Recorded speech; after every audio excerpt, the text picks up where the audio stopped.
Hare Hare, Hare Rama, Hare Rama, Rama, Hare Hare.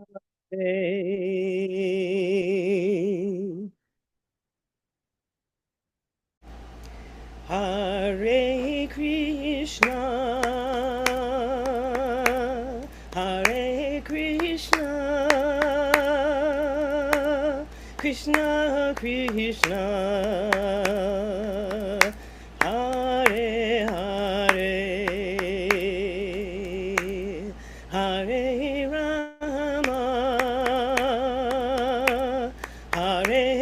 Rama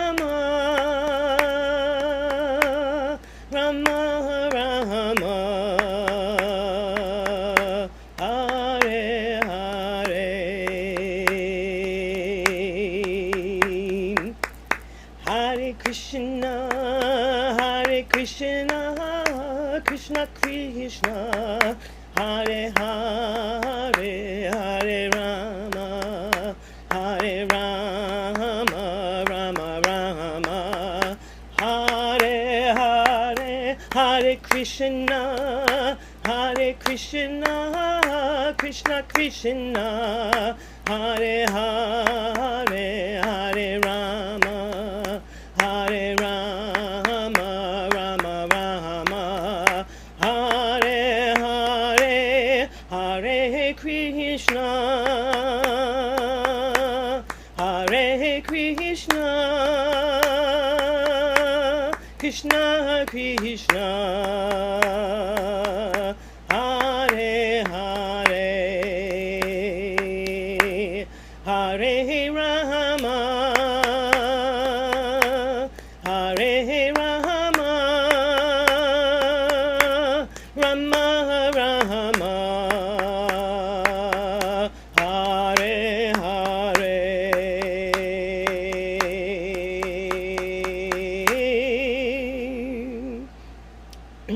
Hare Krishna.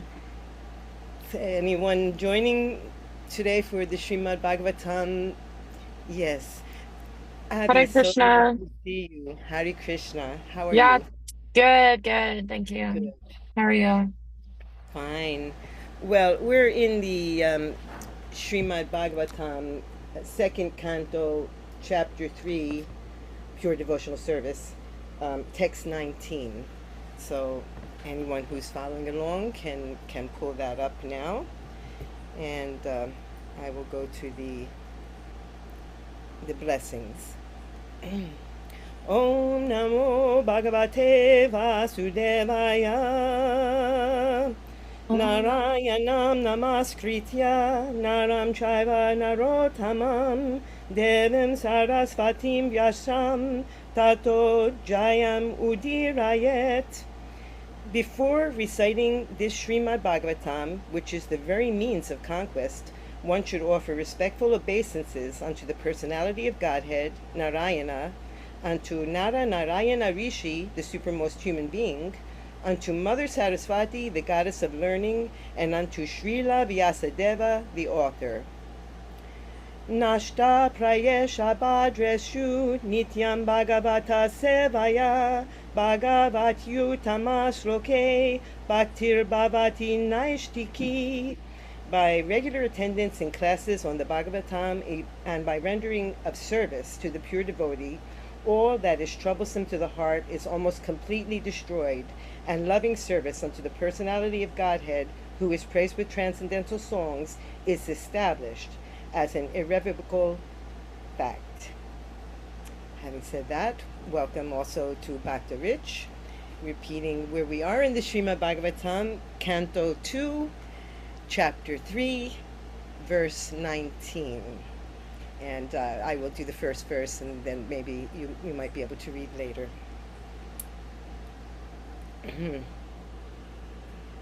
Svavid Varahoshtra Karai Samstuta Purusha Pashuhu Nayat Karna Pato Peto Jatunama Gada Grahaya. It's not exactly perfect pronunciation. You'll excuse me, please. The translation: men who are like dogs, hogs, camels, and asses praise those men who never listen to the transcendental pastimes of Lord Krishna, the deliverer from evils. So this is the purport by His Divine Grace A.C. Bhaktivedanta Swami Prabhupada. The general mass of people, unless they are trained systematically for a higher standard of life and spiritual values, are no better than animals. And in this verse, they have particularly been put on the level of dogs, hogs, camels, and asses. Modern university education practically prepares one to acquire a doggish mentality with which to accept the service of a greater master. After finishing a so-called education, the so-called educated persons move like dogs from door to door with applications for some service, and mostly they are driven away informed of no vacancy. As dogs are negligible animals and serve the master faithfully for bits of bread, a man serves a master faithfully without sufficient rewards. Persons who have no discrimination in the matter of foodstuff and who eat all sorts of rubbish, are compared to hogs. Hogs are very much attached to eating stools. So stool is a kind of foodstuff for a particular type of animal, and even stones are edibles for a particular type of animal or bird. But the human being is not meant for eating everything and anything. He is meant to eat grains, vegetables, fruits, milk, sugar, etc. Animal food is not meant for the human being. For chewing solid food, the human being has a particular type of teeth meant for cutting fruits and vegetables. The human being is endowed with 2 canine teeth as a concession for persons who will eat animal food at any cost. It is known to everyone that one man's food is another man's poison. Human beings are expected to accept the remnants of food offered to Lord Sri Krishna, and the Lord accepts foodstuffs from all the categories of leaves, flowers, fruits, etc. As prescribed in the Vedic scriptures, no animal food is offered to the Lord. Therefore, a human being is meant to eat a particular type of food. He should not imitate the animals to derive so-called vitamin values. Therefore, a person who has no discrimination in regard to eating is compared to a hog. The camel is a kind of animal that takes pleasure in eating thorns. A person who wants to enjoy family life or the worldly life of so-called enjoyment is compared to the camel. Materialistic life is full of thorns, and no one should live only by the prescribed method of Vedic regulations just to make the best use of a bad bargain. Life in the material world is maintained by sucking one's own blood. The central point of attraction for material enjoyment is sex life. To enjoy sex life is to suck one's own blood, and there is not much more to be explained in this connection. The camel also sucks its own blood while chewing thorny twigs. The thorns the camel eats cuts the tongue of the camel, and so the blood begins to flow within the camel's mouth. The thorns, mixed with fresh blood, create a taste for the foolish camel, so he enjoys the thorn-eating business with false pleasure. Similarly, the great business magnates, industrialists who work very hard to earn money by different ways and questionable means, eat the thorny results of their actions mixed with their own blood. Therefore, the Bhagavatam has situated these diseased fellows along with the camels. The ass is an animal who is celebrated as the greatest fool, even amongst the animals. The ass works very hard and carries burdens of the maximum weight without making profit for itself. The ass is generally engaged by the washermen whose social position is not very respectable. And the special qualification of the ass is that it is very much accustomed to being kicked by the opposite sex. When the ass begs for sexual intercourse, he is kicked by the fair sex, yet he still follows the female for such sexual pleasure. A henpecked man is compared, therefore, to the ass. The general mass of people work very hard, especially in the age of Kali. In this age, the human being is actually engaged in the work of an ass, carrying heavy burdens and driving tela and rickshaws. The so-called advancement of human civilization has engaged a human being in the work of an ass.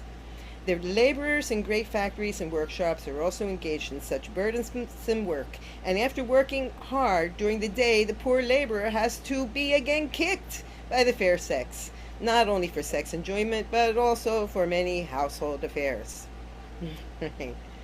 So, Srimad Bhagavatam's categorization of the common man without any spiritual enlightenment into the society of dogs, hogs, camels, and asses is not at all an exaggeration. The leaders of such ignorant masses of people may feel very proud of being adored by such a number of dogs and hogs, but that is not very flattering. The Bhagavatam openly declares that although a person may be a great leader of such dogs and hogs disguised as men, if he has no taste for being enlightened in the science of Krishna, such a leader is also an animal and nothing more. He may be designated as a powerful, strong animal or a big animal, but in the estimates of Srimad Bhagavatam, he is never given a place in the category of man on account of his aesthetic temperament. Or in other words, such godless leaders of dogs and hog-like men are bigger animals with the qualities of animals in greater proportion.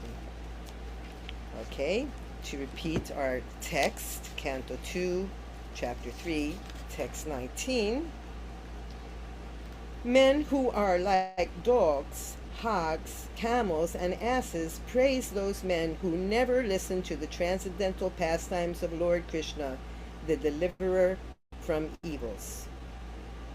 Okay, so this is a very interesting categorization of the human race into these four categories of animals. Although I imagine in previous incarnations we may have been some of these animals and many, many more.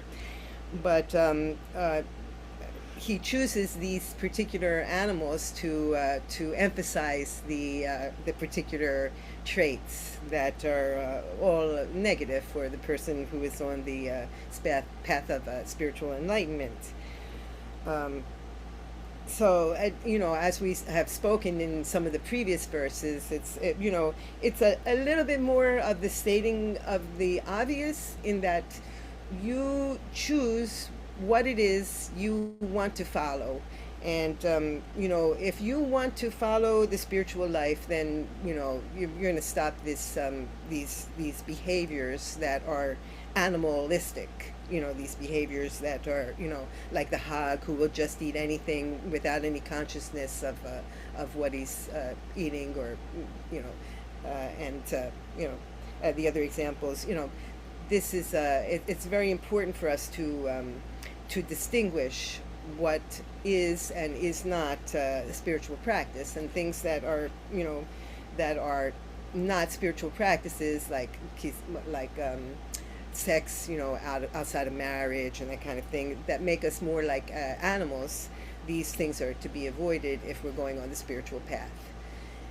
If we follow the path of the animals, well, we all know, because one of the first things we all noticed when we picked up the Bhagavad Gita and started looking at the pictures in the middle of the Bhagavad Gita, were pictures of people who were like half animal, half people, who turned into animals.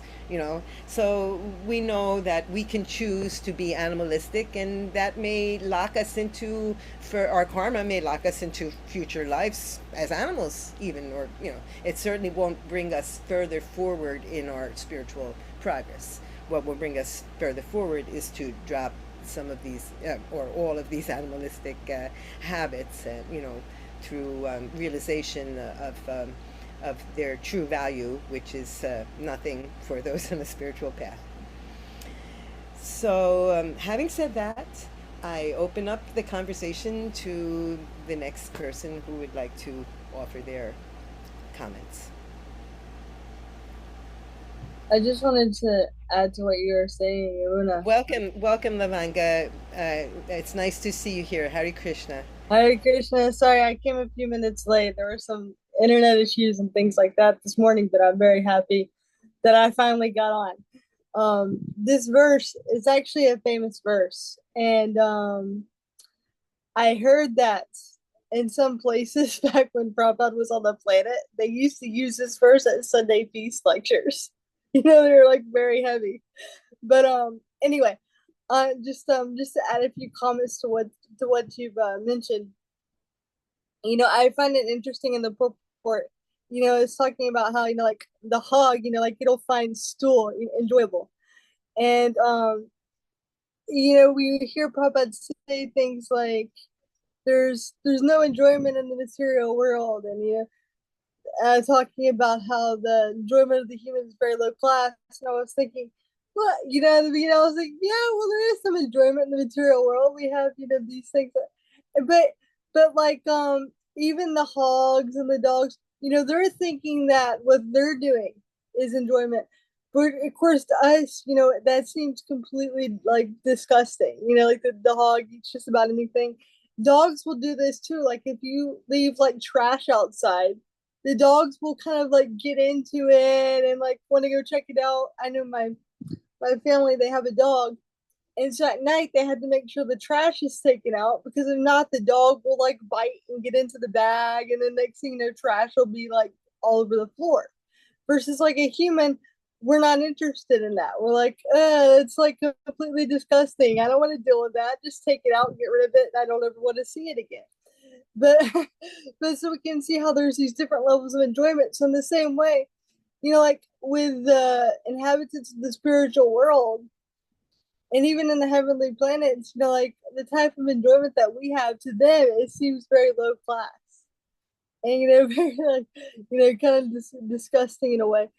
It's making me think, in the ninth canto, in the story, there's a story with King Purava and Urvasi. And Urvasi is a damsel in like the heavenly planets in the court of Indra. And so, when she comes down to earth and she agrees to become King Purava's wife, she has these standards, like I only want preparations cooked in ghee and this and that. So we can see that the standards for the people on the heavenly planets, they're like much higher, than what's here. So from this we can see that there's different levels of enjoyment. And, we might be thinking that what we have is enjoyment now. But as we elevate our consciousness, we'll realize that there's a much better way to enjoy. And ultimately, it's to bring us to the point that we realize the real enjoyment is in service to Krishna. And also, I've heard that with the yoga system, with the life airs, when the life air is situated, like very low in the lower chakras, people are people are thinking like this, where's food, where's sex, where's the toilet? It's very like low minded. But as they raise these airs, or as we do this, through the process of bhakti yoga, one becomes a little bit more thoughtful. And so yeah, this it's really just to be help us remember that there's a much better way to enjoy, a much higher way to enjoy. But also another point is that humans, Prabhupada would often say, we have these animalistic propensities. The difference is that we can actually inquire into higher values of life.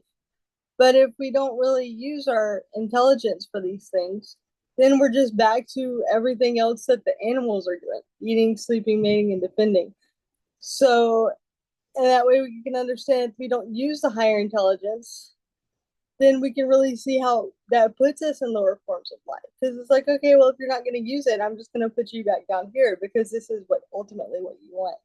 So for me, this verse is very eye opening to see, the different mentalities of the different species, but also to recognize, the gift that we have in the human form of life. So. That was my realization. Very good. Yeah, very good. How about you, Abby? Would you like to add something? Hare Krishna.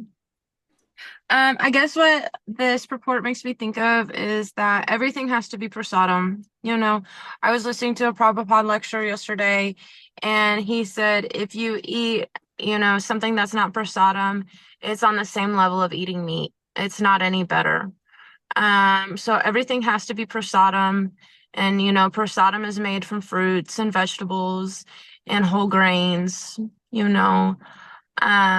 Drinking Coca-Cola is not going to help your chanting, and it's not going to help your Krishna consciousness. So everything has to be offered from Krishna and, made from those whole foods.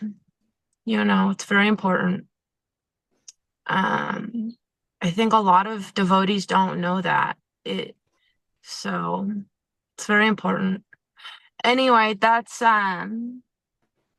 mostly, you know, what it A makes very, me think very of. important point. It's a very important Yeah. point because Everything has not to be only is it good for our spiritual progress, but it's also good for our health in general. That everything should be whole foods, offerable to Krishna. Yeah. yeah, yeah.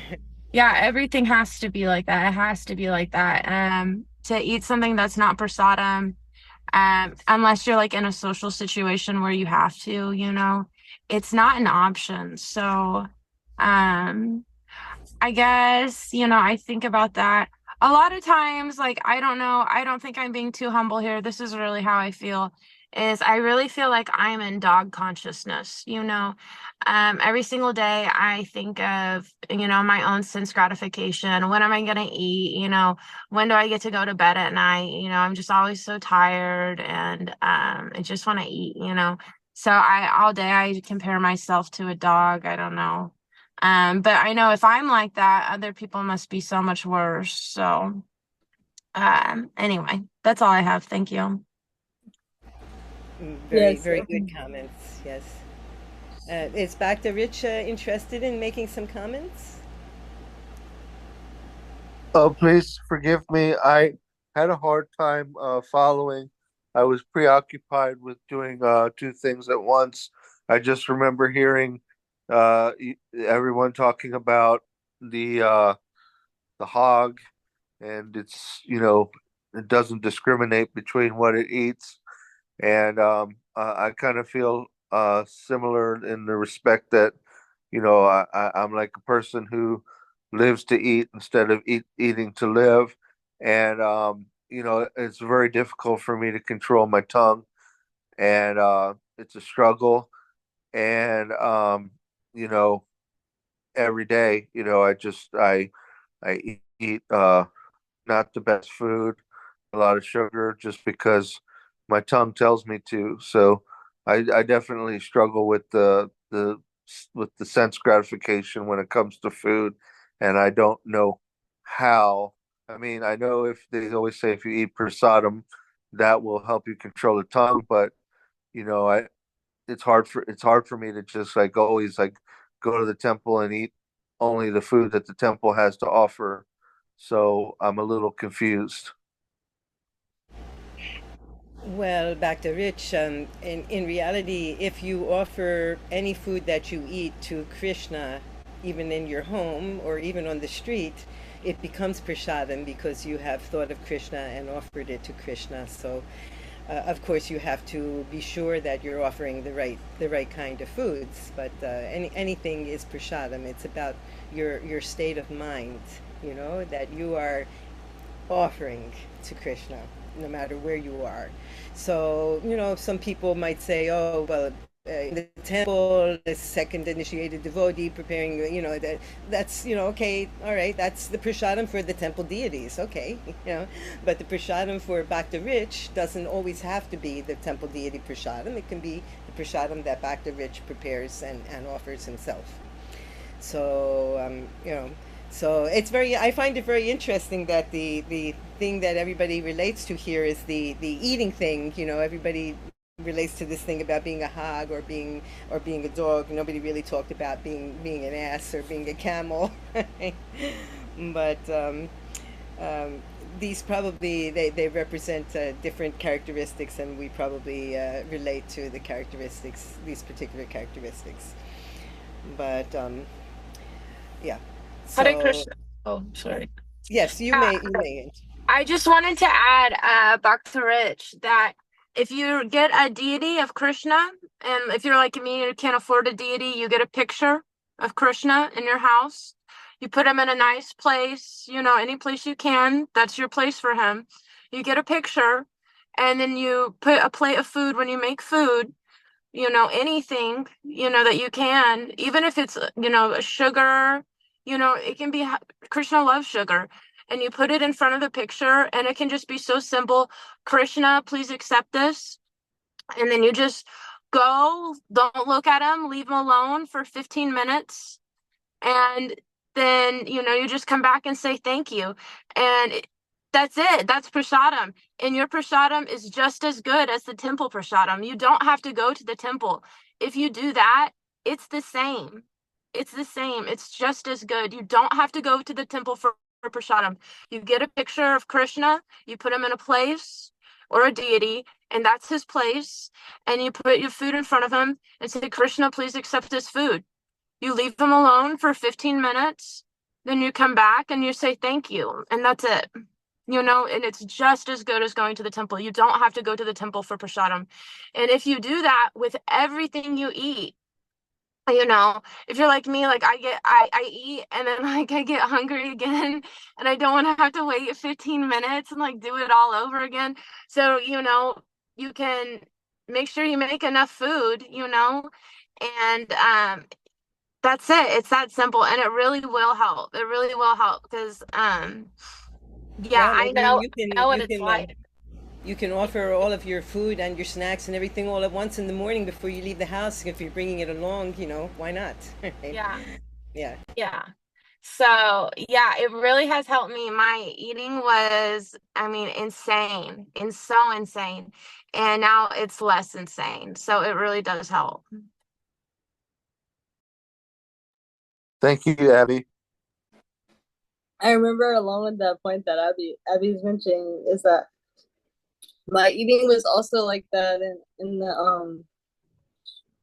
the beginning, especially because I wasn't used to offering my food. I would offer something like I would just eat anything, and I wasn't used to checking ingredients.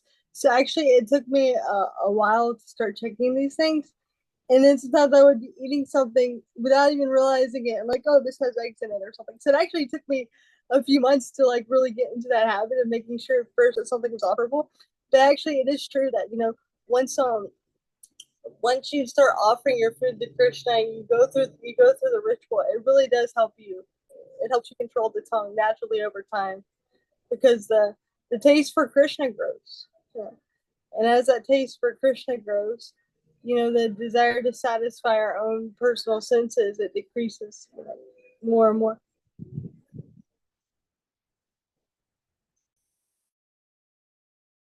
So what about this animal, the camel, that likes eating thorns and drinks its own blood? Did anybody have any reactions to that? Because here we are, and we know that these things are bad for us or that they do us damage, and here we are doing them anyhow and almost enjoying the damage that they're doing to us. I mean, what do you think of that? Any comments on that? I mean, this is what is being pointed out to us. We're drinking our own blood. He says it several times. Like, don't you see? You're drinking your own blood. You're drinking your own pain and suffering. Or I know that such a thing is damaging me, and yet I do it anyhow. So, that's the characteristic of the camel. Yes, Dr. Rich. Well, it's kind of like what we were just talking about, and what I said earlier is that I'll give you an example. Like with the camel, with me, I have maple syrup in the refrigerator, and I like to just sip it, throughout the day. And I know it's bad for me. It's so much sugar, but I still want to keep sipping it and drinking it because it tastes so good. So that's my personal example of that, and I'm going to keep doing it. Oh my God, thank you for your openness because I've been drinking before, not recently, but I have been at places where I would just drink maple syrup. So as far as not doing that, I mean, I get it.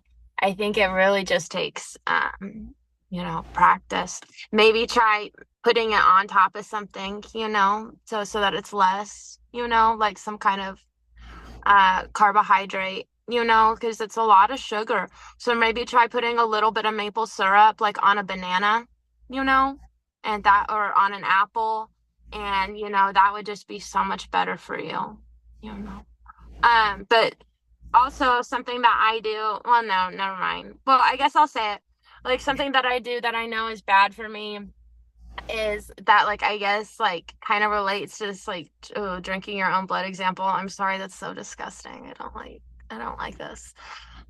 Is like when people are rude to me, I go on like a tirade against them in my head, and I have like all these thoughts. I don't say it out loud, but I have like all these thoughts and like all these comebacks and like really put them down in my head.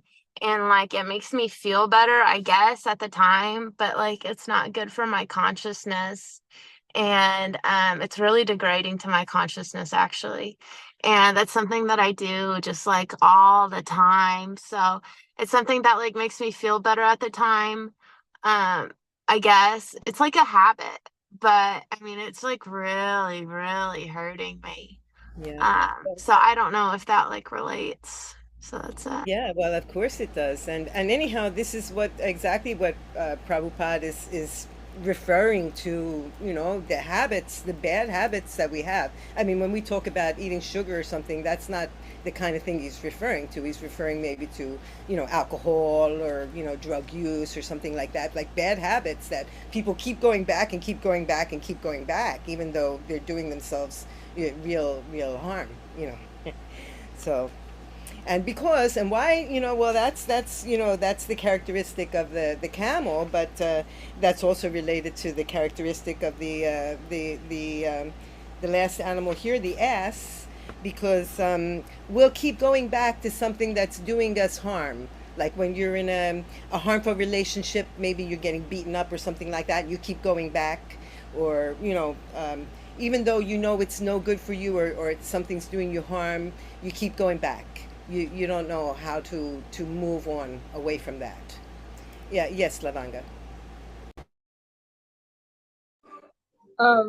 Somebody once said something to me, and I thought it was actually really good for spiritual life. Is that you can have the pain of discipline or the pain of regret. So, in terms of like drinking the blood, and like Dr. Rich was saying, like drinking the maple syrup, like I love that stuff too, and I also love like sugar and whatnot.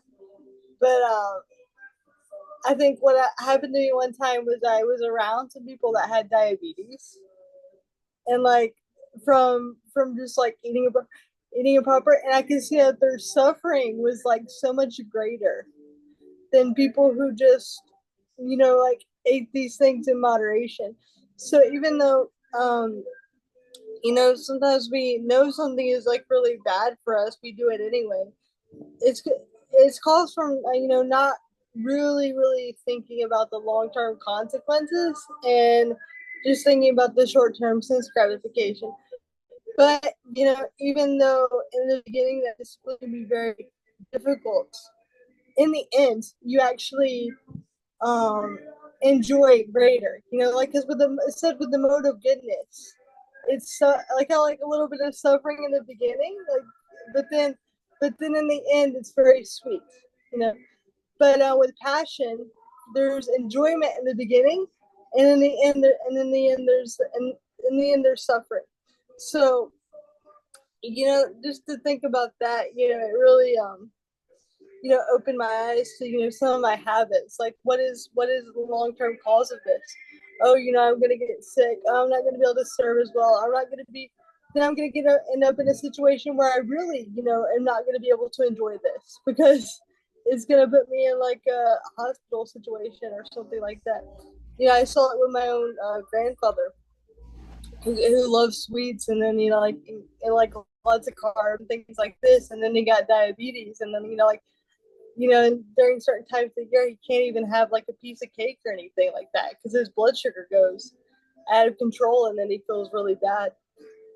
So, but I've seen, like people who have had the discipline to get things together. They say, "Oh, this is the best thing I've ever done with my life." Like I had a friend who lost 150 pounds, and he said, "I feel so much better than I did when I was enjoying all this and enjoying all that." But in the beginning, just to get over that hump, because you're not used to it, you're not accustomed to it. So the mind wants to go back here and go back to that. But it's an important thing to remember in spiritual life in the same way, like rising early and getting into this routine of Krishna consciousness. It can be difficult in the beginning, but later, we realize that, oh wow, I'm enjoying it at so much of a higher level than I was, when I was doing all these things before. So it's just a matter of getting ourselves into the mode of fitness. Yes, very good point, Lavanga.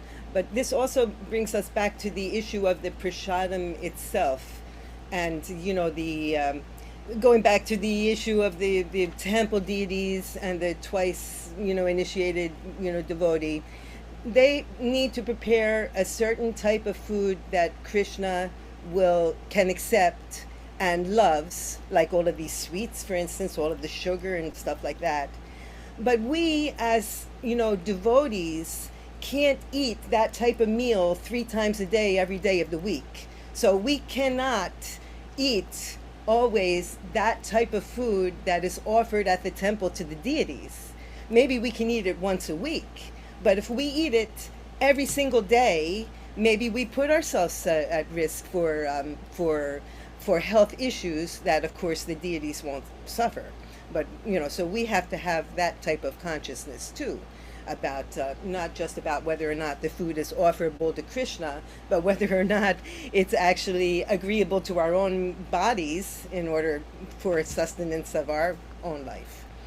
All right, whether it's an enjoyment for now and then, or the things that are our staples have got to be good, healthy, whole foods, with not any not so much emphasis on the things that may develop diseases like diabetes. Not too much sugar, or too much grain, or or too many things that potatoes or whatever. And these things are okay, all okay in moderation, but the deities eat these things every day. So that's where the difference in what gets offered at the temple and what you may offer at home in your house. You'll offer at home in your house things that not only the deities will be pleased with, but that you yourself can eat. So, having said that, any further comment on this verse? I was wondering if you would mind if I could read the little what's it called, notation. Do you have that in your version? It's like a comment on an asterisk.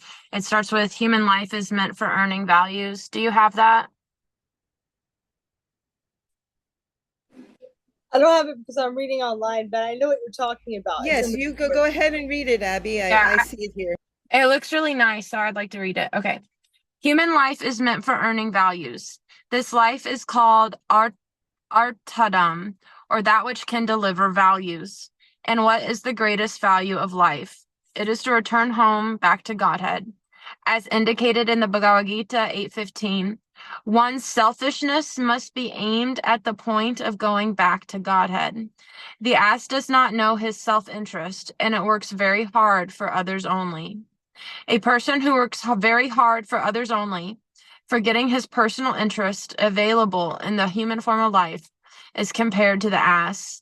And the Brahma Vaivarta Puran, it is said, Ashitim Chatura Shaiva Lakshamstan Jiva Jatishu Brahmadbi Purushai Prapyam Manushyam Janma Paryayat tadapya balatam jattaha tesham atma bhimaninam parakana manashritya govinda charana dvayam. The human life is so important that even the demigods in the higher planets sometimes aspire for a human body on this earth, because in the human body only can one easily go back to Godhead. In spite of having obtained such an important body, if one does not reestablish his eternal relationship with Govinda, Lord Krishna, he is certainly a fool who has forgotten his self-interest. This human form of material body is obtained by a gradual process of evolution to one body after another in the cycle of 8.4 million varieties of life. And the poor man, forgetting this importance for his own interest, involves himself in so many illusory engagements for uplifting the position of others as a leader of political emancipation and economic development. There is no harm in trying for political emancipation or economic development, but one should not forget the real aim of life. All such philanthropic activities must be dovetailed to returning to Godhead. One who does not know this is compared to the ass who works only for others, without their or his own welfare in mind. And yeah, I just quick comment. I wanted to say what this reminds me of is the mode of goodness. People, for example, with the prasadam, like we could just distribute food to homeless people all day.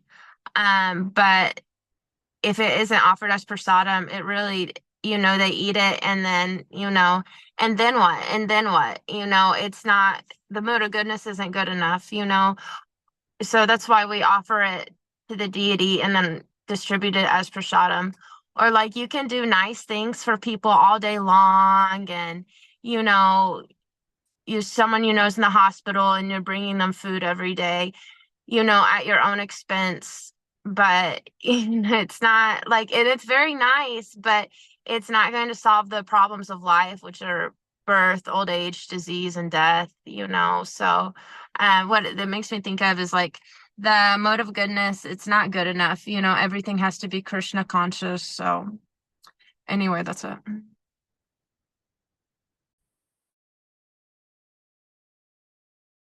Very, very good comment. Any more?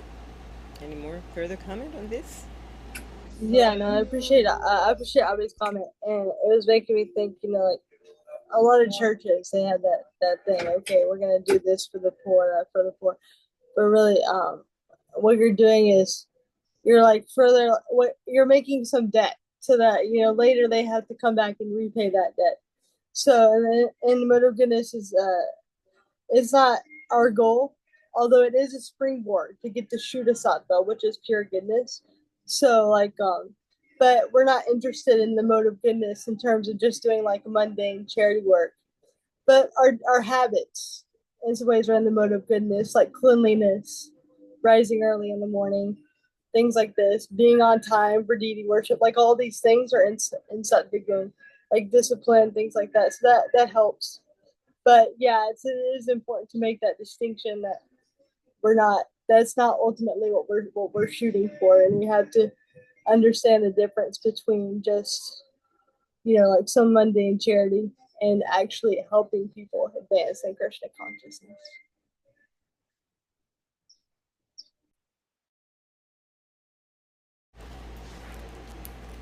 Okay, let's see.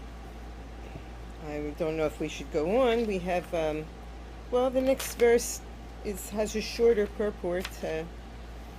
If we'd like to go on for another 15 minutes, we can. Mother Lavanga, would you like to read this verse? Yeah, sure. Hold on one sec. Text 20. It's text 20. Okay.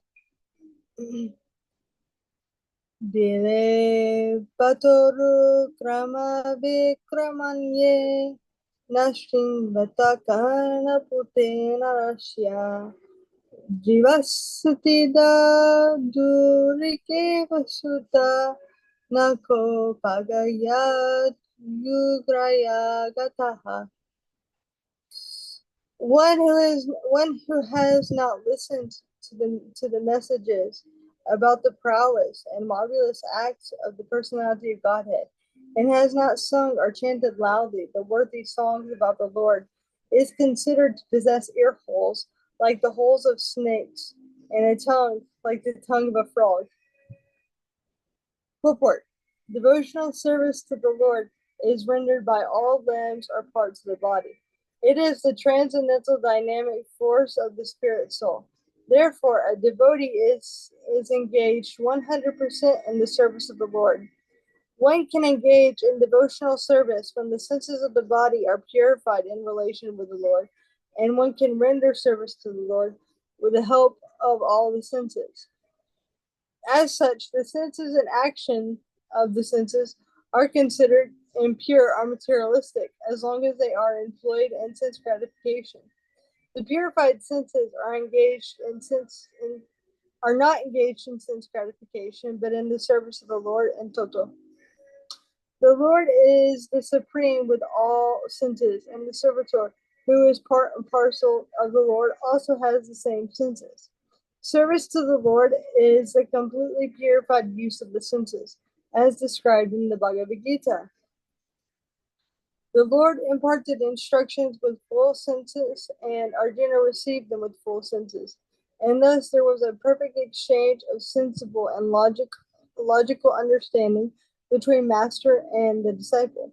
Spiritual understanding is nothing like an electric charge from the master to the disciple, as foolishly claimed by some propaganda mongers. Everything is full of sense and logic, and the exchange of views between master and disciple is possible only when the reception is submissive and real.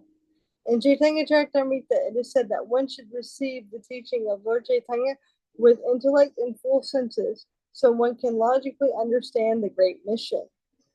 In the impure state of a living being, the various senses are fully engaged in mundane affairs.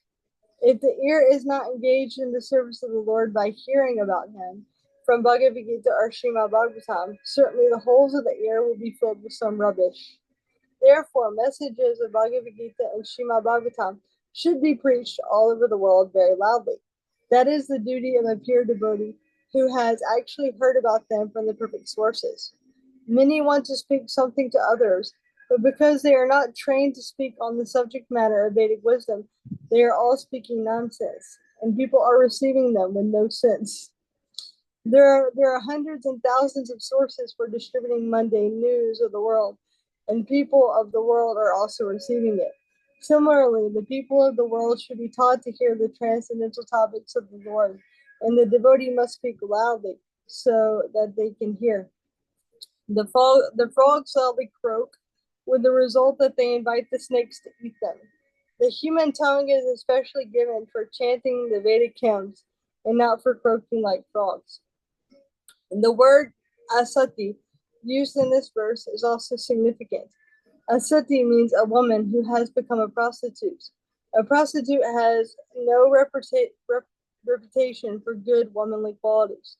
Similarly, the tongue, which is given to the human being for chanting the Vedic hymns, will be considered a prostitute when engaged in chanting some mundane nonsense.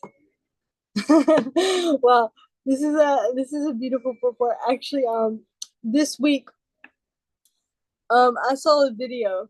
You know, what Prabhupada's talking about here is the tongue, comparing the tongue that's speaking nonsense to the croaking of frogs. So this week, my husband showed me like this short video of like a nature video of a frog actually being eaten by like a snake, because I had never seen this before, but it made me understand this analogy so much better.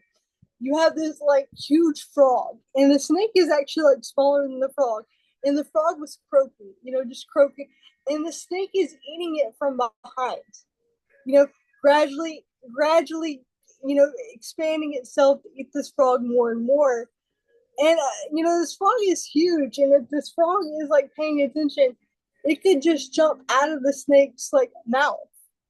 But it goes on croaking and croaking and croaking, and then finally it gets to the point where the snake is like almost swallowed it, And then the frog realizes it's in danger and tries to jump out of the snake's mouth, but by then it's too late because the snake has already consumed, all of its legs and stuff like that. So the frog can't jump out, versus it could have if it would have just paid attention. So in the same way, it was reminding me of, I think, the verse that we read previously, that both by the rising and the setting of the sun decreases the life for everyone, except for those who engage in discussing the activities of the all good personality of Godhead. So we see that, I was thinking about that, in human life, people are going on discussing what's happening in the world. It's very popular now. Oh, here I watched the news and they're talking about what Donald Trump is doing in the US, or what's going on in Israel, or what's going on in Gaza. And even like old people who are at like the end of their life, like they're discussing these topics, about what's going on in the news. And I'm thinking, like death is coming for you guys, and you guys are worried about what's going to happen in the next 10 years. You might not even be alive. Of course, even us in younger bodies, we never know, when the moment of death is going to come.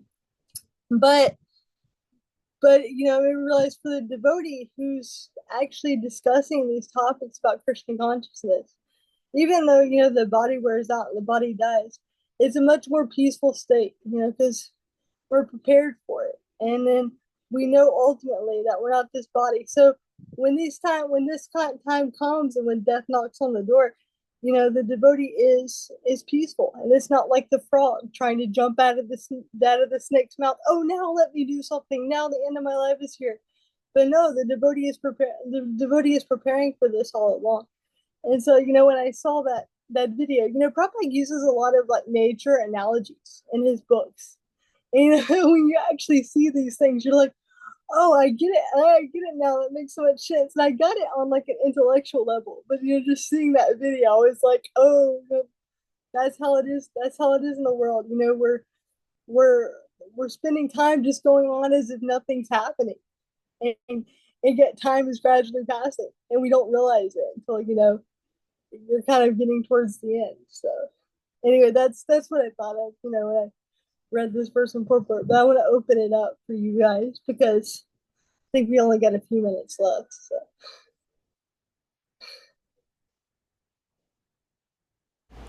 Yeah, it's very, very interesting the way Prabhupada uses all of these animals as imagery for us. And uh, I guess the point being that that those who are not involved in Krishna consciousness just continue all of these different animalistic behaviors, including now the one of the snake,